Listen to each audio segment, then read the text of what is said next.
Alors que j'arrivais au prochain endroit pittoresque dans ma voiture de location, le téléphone a sonné avec un appel de ma belle-mère, comme si elle avait regardé pendant tout ce temps. C'était ma belle-mère. J'ai regardé mon mari, David, d'un air entendu et j'ai répondu « Bonjour, Madame Johnson, qu'est-ce qu'il y a ?» À l'autre bout du fil, elle parlait avec frénésie. « Éloignez-vous de David tout de suite. Prends ton sac avec tes vêtements et va à l'arrêt de bus près des falaises. » Madame Johnson? Qu'est-ce que vous racontez? David a l'intention de vous attaquer. Il a une arme cachée dans la voiture. C'est donc à ça qu'elle jouait. Je ne peux pas croire que David l'ait fait. D'accord, je pars tout de suite. Ma réponse était peut-être un peu plate, mais elle semblait l'avoir convaincue. Elle a raccroché immédiatement. Je m'appelle Emily Johnson, une employée de bureau de 29 ans. Je me suis mariée avec David l'année dernière, mais à cause de la pandémie de Covid, nous n'avions enregistré qu'un mariage. Maintenant que les effets de la pandémie se sont atténués, nous avons pu voyager. Nous préparons donc notre lune de miel tardive. Mon entreprise a été compréhensive et nous a accordé des congés pour notre lune de miel, même si notre mariage remonte à un certain temps. Nous avons choisi un parc national, désireux de prendre beaucoup de photos. Je m'intéresse à la photographie de paysages. David, quant à lui, s'adonne au montage vidéo. Nous avons même envisagé de créer une chaîne YouTube consacrée aux vidéos de paysages. Nous vivons une vie de jeunes mariés tranquille mais heureuse. Cependant, il y a eu un souci, la mère de David, Madame Johnson. Elle a toujours été très attachée à David, son fils. Depuis que David et moi avons décidé de nous marier, elle semble m'en vouloir à tout bout de champ. Ces harcèlements subtils lors de nos réunions sont fréquents. Et le pire, c'est qu'elle le fait dans le dos de David. Si je suis félicitée ou si je dis quelque chose lors d'une réunion de famille, elle me rabaisse subtilement. Tu as fait ce ragoût, Emily? C'est une recette inhabituelle par ici, mais elle est savoureuse. C'est vraiment délicieux. Peux-tu partager la recette du ragoût? Si elle est simple, j'aimerais la faire à la maison. Vous avez aimé? J'en suis ravie. Je vous écris la recette tout de suite. C'est bon, Emily. Mais peut-être que tu pourrais aussi apprendre quelques recettes traditionnelles d'ici? Cela vous vaudra plus d'éloges. C'est comme ça que ça se passe d'habitude. Elle ne fait pas l'éloge de mon ragoût unique. Elle me suggère de m'en tenir aux recettes locales et de ne pas me démarquer. En fait, une fois la famille partie et qu'il ne restait plus que Madame Johnson et moi pour faire la vaisselle, c'était un déluge de sarcasme. Toujours vouloir se démarquer, faire un ragoût si salé. Vous avez l'intention de donner à notre famille une tension artérielle élevée ou quelque chose comme ça? Femme effrayante. Je l'ai goûté. Tu l'as trouvé trop salé? Je mettrai moins de sel la prochaine fois. Je ne veux même plus manger votre ragoût salé. Fais quelque chose de plus traditionnel la prochaine fois. Mais lorsque David arrive, elle change complètement d'attitude. Emily, tante Suzanne m'a remercié pour la recette du ragoût. Tout le monde avait l'air d'aimer ton plat. Vraiment? C'est très bien. Que veux-tu manger demain, David? Emily et moi le préparerons ensemble. Avec un sourire radieux, elle interrompt notre conversation et change de sujet. C'est tellement flagrant qu'il est difficile de se mettre en colère. Par la suite, c'est devenu une sorte de blague entre nous. Le plus drôle, c'est que David s'est déjà rendu compte de son comportement à double face et de ses petites manigances. Madame Johnson pense que son fils ne le remarque pas et profite de chaque occasion pour me réprimander quand il n'est pas là. Cependant, mon mari David a déjà compris et l'enregistre ou la filme secrètement lorsque la situation devient trop grave. David a toujours détesté l'amour excessif de sa mère, qui n'est en fait qu'une ingérence excessive. Apparemment, cela a même brisé ses rêves d'avenir. Lorsque nous nous sommes mariés, c'est donc David, et non moi, qui a refusé de vivre avec elle. Malgré cet heureux événement, Madame Johnson semble penser que c'est moi qui l'ai manipulée. Son amour démesuré pour son fils l'aveugle sur tout ce qui l'entoure. Je crains qu'elle ne fasse une bêtise un jour ou l'autre. Par ailleurs, nous avons finalement décidé des détails de notre lune de miel tardive. En tenant compte de nos hobbies, nous avons opté pour un voyage dans des endroits pittoresques du pays. Je prépare avec enthousiasme des appareils photo et d'autres équipements. David se procure également un smartphone sans carte SIM pour prendre des vidéos. Nous avons préparé un sac de voyage avec des vêtements et des articles de toilette. Ce voyage nous permettra de voir des canyons et des chutes d'eau. Je veux prendre de belles photos, alors nous devons aussi vérifier les prévisions météorologiques. Vous avez raison. Les paysages enveloppés de brume et de nuages sont mystérieux et magnifiques, mais j'espère vraiment qu'il fera beau. Nous avons ri ensemble tout en continuant nos préparatifs. Mais même à ce moment-là, Madame Johnson s'interpose. Ah, un coup de fil. C'est Madame Johnson, comme prévu. Bonjour. J'ai répondu au téléphone devant David et je l'ai rapidement mis sur haut-parleur. Bonjour, Emily. Tu as vraiment l'intention de voyager avec David? Vous êtes mariés depuis plus d'1 an, et maintenant vous partez en lune de miel. Qu'est-ce qui te prend? On dirait qu'elle veut m'empêcher de voyager avec mon mari. La meilleure réponse à cela est de faire étalage du voyage. Bien sûr, nous n'avons finalement aucune restriction.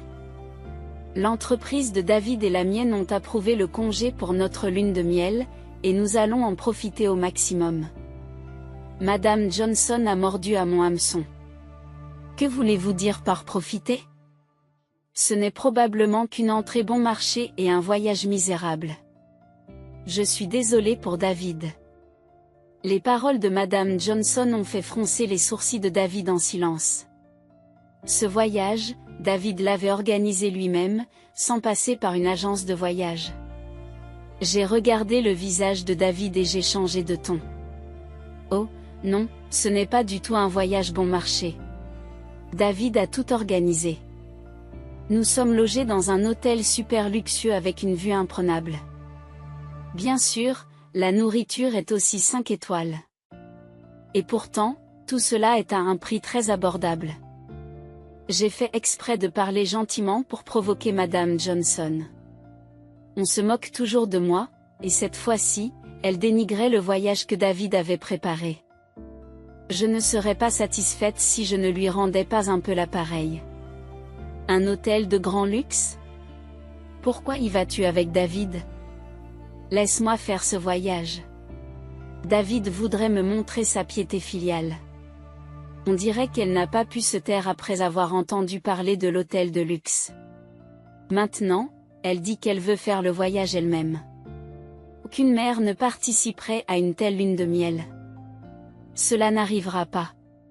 Prendre en charge la lune de miel tant attendue de votre fils et de votre belle-fille est tout simplement grossier. Nous ne manquerons pas de vous acheter un souvenir. Au revoir. Imaginant le visage frustré de Madame Johnson, j'ai raccroché le téléphone. Je me suis mise à rire méchamment, et David s'est tenu la tête devant moi après que j'ai raccroché. Emily. Je suis désolée pour ma mère. Je n'arrive pas à croire qu'elle ait essayé de s'approprier notre lune de miel. Elle aime tellement son fils qu'elle voulait probablement dire quelque chose. Il n'y a pas de quoi s'inquiéter. J'ai souri à David, mais j'ai aussi ressenti un pincement au cœur.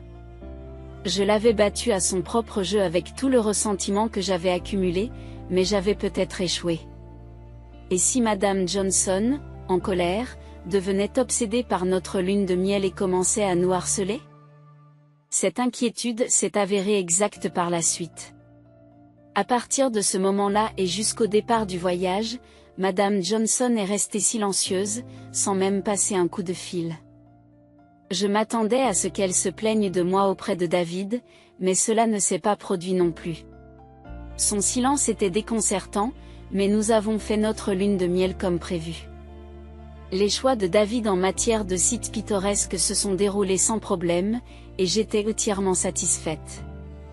L'hôtel de luxe dont j'avais vanté les mérites à Madame Johnson était de premier ordre à tous points de vue, la vue, les équipements, la nourriture, tout. Le personnel de l'hôtel a même pris une photo de nous en train de dîner en couple. Je suis tellement rassasiée. David, merci beaucoup d'avoir organisé tout cela. Après le dîner, je me suis effondrée sur le lit de la chambre d'hôtel. Le lit est si doux et confortable. En me voyant me rouler joyeusement dans le lit, mon mari David s'est exclamé de joie. Je suis content que tu aimes ça. Une fois que tu auras reposé ton estomac, que dirais-tu d'aller au spa? En attendant, je vais regarder les vidéos et les photos que nous avons prises aujourd'hui. Le spa? C'est merveilleux. David, qui avait ouvert son ordinateur portable tout en me regardant profiter du lit en peluche, a soudain haussé le ton au bout d'un moment. Qu'est-ce qui se passe ici? Qu'est-ce qui se passe ici? Sentant un sens inhabituel dans la voix de David. Je me suis levée du lit et j'ai jeté un coup d'œil à son ordinateur. Nous avions loué une voiture pour nous déplacer aujourd'hui. À chaque endroit pittoresque que nous avons visité, nous avons garé la voiture de location et pris des vidéos et des photos, et on pouvait voir la voiture de location en arrière-plan ici et là. En soi, ce n'était pas un problème, mais à quelques reprises, une personne suspecte, qui semblait être une femme de petite taille, rôdait autour de la voiture de location. Nous n'avons pas pu voir le visage de la personne suspecte, mais nous avons eu l'impression qu'il s'agissait d'une femme de petite taille. La personne suspecte ouvrait de temps en temps la porte de la voiture. Oh, voilà, nous n'avons pas fermé la voiture à clé parce que nous ne sommes restés que peu de temps, a marmonné David en montrant l'écran. J'ai reconnu le chapeau que portait la personne suspecte. Et, ce chapeau, Madame Johnson n'en a pas un comme ça? Oui, Madame Johnson a un chapeau similaire. Le visage de David a pâli à mes mots. C'est vrai, c'est le chapeau de ma mère. David et moi avons regardé attentivement l'écran de l'ordinateur. La personne suspecte, qui ressemblait à Madame Johnson, était en train de mettre quelque chose de noir dans la voiture de location. On aurait dit qu'elle ouvrait le sac de voyage qui avait été laissé dans la voiture de location. Puis, au bout d'un moment, la personne suspecte est partie sans rien prendre. A-t-on mis quelque chose dans le sac de voyage? Je me suis empressée de le jeter. Il était étrangement lourd. Je n'avais pas remarqué la différence de poids depuis que le groom de l'hôtel l'avait porté à notre arrivée à l'hôtel. C'était un sac contenant des vêtements et des articles de toilette, pas d'objets de valeur. Rien ne semblait avoir été volé. Et puis, quelque chose d'incroyable est sorti du fond du sac. David et moi étions abasourdis par ce qui en était sorti. Qu'est-ce que c'est que ça? C'est une blague. Le lendemain matin, nous avons quitté l'hôtel le visage épuisé. Nous avions été épuisés par l'incroyable chose qui était sortie du sac la veille. Lorsque nous sommes arrivés au prochain endroit pittoresque dans la voiture de location, le téléphone a sonné à un moment presque parfait. C'était Madame Johnson. J'ai fait signe à David, qui était au téléphone, de répondre. Allô, Madame Johnson? Qu'est-ce qu'il y a? La voix de Madame Johnson à l'autre bout du fil semblait assez frénétique. Éloignez-vous de mon fils tout de suite. Prends le sac avec des vêtements de rechange et va à l'arrêt de bus du Cap. Attendez, comment sait-elle qu'il y a un arrêt de bus près du Cap où nous passons nos vacances? Et comment connaît-elle les détails de nos bagages, comme le sac avec les vêtements de rechange? Comme elle a appelé au bon moment, elle doit probablement se cacher et observer quelque part. C'était un appel plein d'énigmes, mais j'ai délibérément demandé à Madame Johnson pour une raison précise. Madame Johnson? Qu'est-ce que vous racontez? David a l'intention de vous attaquer. Il cache une arme dans la voiture. Je vois, c'est donc le scénario. Je savais déjà tout, mais j'ai fait semblant de suivre les directives de Madame Johnson. Ce n'est pas possible, David m'attaque? D'accord, je comprends. Je m'en vais tout de suite. Bien que ma réponse ait été un peu timorée, je semblais avoir réussi à tromper Madame Johnson. Madame Johnson a raccroché immédiatement. J'ai fait signe à David, qui conduisait, et je me suis dirigé vers l'arrêt de bus avec le sac de voyage. Bien sûr, je n'ai pas oublié de faire semblant d'avoir peur. Puis j'ai appelé la police. Environ 5 minutes plus tard, je suis arrivé à l'arrêt de bus du Cap et un inspecteur dans une voiture de police banalisée s'est approché de moi. Eh bien? Tout s'est passé comme tu l'as dit hier. Je n'aurais jamais pensé que vous l'appelleriez vraiment. L'inspecteur avait l'air troublé. Je suis vraiment désolé de vous avoir impliqué dans cette farce. Je pense que David devrait être en train d'attraper Madame Johnson, alors venez avec moi. Je suis retourné à la voiture de location et l'inspecteur m'a suivi dans sa voiture banalisée. Depuis le parking où nous avons garé la voiture de location, j'ai entendu la voix de Madame Johnson. Et, David? Comment as-tu su où j'étais? Il semble que Madame Johnson n'ait jamais imaginé que son plan diabolique serait dévoilé à l'avance. Elle a été surprise par mon mari, caché dans l'ombre d'un belvédère sur le parking. Pas aujourd'hui. Je ne vous pardonnerai pas aujourd'hui. Madame Johnson a été effrayée par l'expression démoniaque de son mari, mais elle a été encore plus étonnée lorsqu'elle m'a vu revenir avec le détective. Je tenais à la main un sac de voyage, comme Madame Johnson l'avait prévu. En le voyant, Madame Johnson s'est mise à hurler. « Monsieur l'agent, arrêtez cette femme tout de suite. Elle cache une arme dans ce sac. Elle essaie de tuer mon fils avec. » Madame Johnson a crié cela et m'a souri. Un air triomphant sur son visage. Je me suis tenu silencieusement devant Madame Johnson et j'ai déversé le contenu du sac.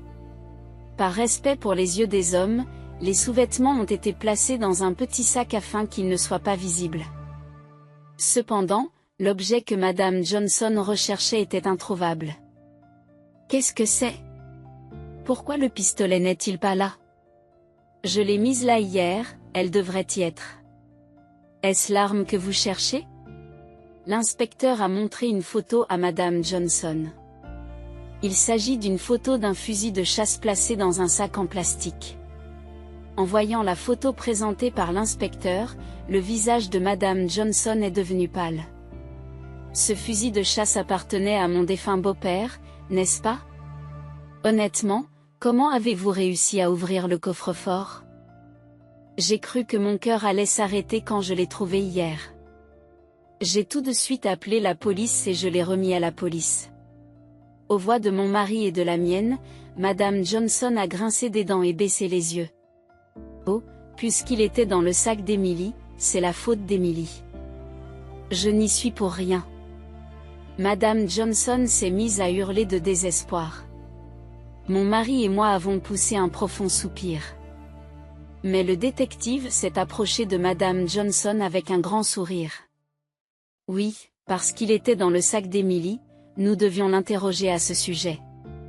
Nous avons passé des heures à l'interroger hier, alors que c'était censé être des vacances. Alors, comment avez-vous su que le fusil de chasse se trouvait dans le sac d'Emily? Bien que le visage de l'inspecteur soit souriant, sa voix est basse. Il n'est pas étonnant qu'il soit en colère, après tout, le fusil de chasse a été sorti illégalement, même s'il n'était pas chargé. Mais j'ai vu Emily le mettre dans son sac. Madame Johnson, incapable de regarder l'inspecteur en face, s'excuse désespérément. Oh, vous avez donc vu les préparatifs de voyage d'Emily. Mais vous et la famille d'Emily êtes séparés, n'est-ce pas? J'ai répondu de manière évidente. Bien sûr que nous sommes séparés, et nous ne l'avons pas laissé entrer dans notre maison depuis 1 an. À cette remarque, Madame Johnson a répliqué en criant « Ne parlez pas à tort et à travers. Ne parlez pas à tort et à travers. L'inspecteur a insisté auprès de Madame Johnson. Oh là là, vous espionniez la maison d'Emily? Si c'est le cas, c'est un délit, et je vais devoir vous demander de venir au poste avec nous. En entendant la réplique de l'inspecteur, tout droit sorti d'un feuilleton policier, Madame Johnson a paniqué. Je n'espionnais pas. C'est moi qui ai mis cette arme là-dedans. Vous ne pouvez donc pas m'emmener contre mon gré. Ah, elle a craché le morceau toute seule. Eh bien, je l'avais déjà dit tout à l'heure quand j'ai retourné le sac. L'inspecteur, qui souriait jusqu'à présent, est devenu sérieux. Oui, une confession. Vous allez venir avec nous volontairement pour avoir violé la loi sur les armes à feu. Au mot de l'inspecteur, Madame Johnson ouvre la bouche, choquée. Quoi? Pourquoi? J'ai dit que je n'espionnais pas, n'est-ce pas? L'objection de Madame Johnson se heurte à la fureur de son fils. C'est normal, maman. Tu n'as pas de permis de chasse et tu as pris le fusil de papa sans sa permission. Si le beau-père, qui a un permis de chasse, l'avait porté légalement pour l'usage prévu, il n'y aurait pas de problème. Mais vous n'avez pas de permis de chasse, alors le sortir du coffre-fort est interdit. Il semble que Madame Johnson ne connaisse rien à la législation sur les armes à feu ni à leur maniement. Même si les balles réelles étaient stockées séparément et n'étaient pas chargées dans l'arme elle-même, il est étonnant qu'elle ait réussi à l'amener jusqu'ici sans accident. Pourtant, Madame Johnson a résisté. Mais lorsque l'arme a été retrouvée à l'hôtel, elle devait se trouver dans le sac de cette femme. Cette femme l'a volée chez moi. Ce n'est pas ma faute. Devant l'attitude disgracieuse de Madame Johnson, son fils a haussé le ton. Hier, j'ai filmé le moment où maman a mis une arme dans une voiture de location. Naturellement, je l'ai montré à la police. Les paroles de David ont fait fléchir les genoux de Madame Johnson. Qu'est-ce qu'il y a? Comment l'avez-vous découvert? Frustré et les larmes aux yeux, j'ai expliqué à sa place. David filmait hier, et il a pris le parking en photo. Nous ne l'avons pas remarqué sur le moment, mais lorsque nous avons revu la vidéo à l'hôtel, nous l'avons vu. Madame Johnson ne pouvait plus contester mon explication. Maintenant, Madame Kate Johnson. Nous aimerions que vous nous accompagniez au poste, car vous êtes soupçonnée d'avoir enfreint les lois sur le contrôle des armes à feu. L'inspecteur incite Madame Johnson, qui est en état de choc, à se lever. David s'est exclamé devant Madame Johnson. Pourquoi avez-vous fait une chose pareille? Juste parce que vous n'aimez pas Emily? J'en ai assez. Je coupe les ponts avec toi, maman. À ces mots, Madame Johnson se met soudain à crier et à se débattre. Pourquoi? Pourquoi cette femme est-elle meilleure que moi? David, tu abandonnes ta mère? L'inspecteur a forcé Madame Johnson à monter dans la voiture de patrouille banalisée. Vous ne devriez pas faire trop d'histoire. Quand j'ai appelé la maison hier pour vérifier le numéro de série de l'arme, la grand-mère de votre fils, une femme âgée, je suppose, était furieuse. Éec. Aux paroles du détective, Madame Johnson s'est immédiatement calmée. La grand-mère en question est celle de David. Bien qu'âgée, elle est encore en bonne santé et ne présente aucun signe de démence. Elle est pratiquement le chef de famille des Johnson. Madame Johnson lui est totalement soumise. Même si elle est le chef de famille, elle n'est pas déraisonnable envers les autres. Chaque fois que je rends visite à mes beaux-parents, elle est toujours très heureuse de me voir et m'appelle affectueusement Emily Dear. Elle est gentille. Bien que stricte avec Madame Johnson sur les tâches ménagères, elle s'occupait de sa propre chambre et de sa salle de bain privée. Cela n'a pas dû être facile de la mettre en colère. Alors que je marmonnais sous ma respiration, le détective m'a informé. Apparemment, depuis la mort de votre beau-père, la grand-mère de votre mari a gardé le fusil de chasse en souvenir. Mais la boîte contenant ce souvenir a été saccagée l'autre jour. Lorsqu'elle a appris que c'était la cause de l'agitation récente, elle a été incroyablement furieuse. Le détective exagéra un frisson.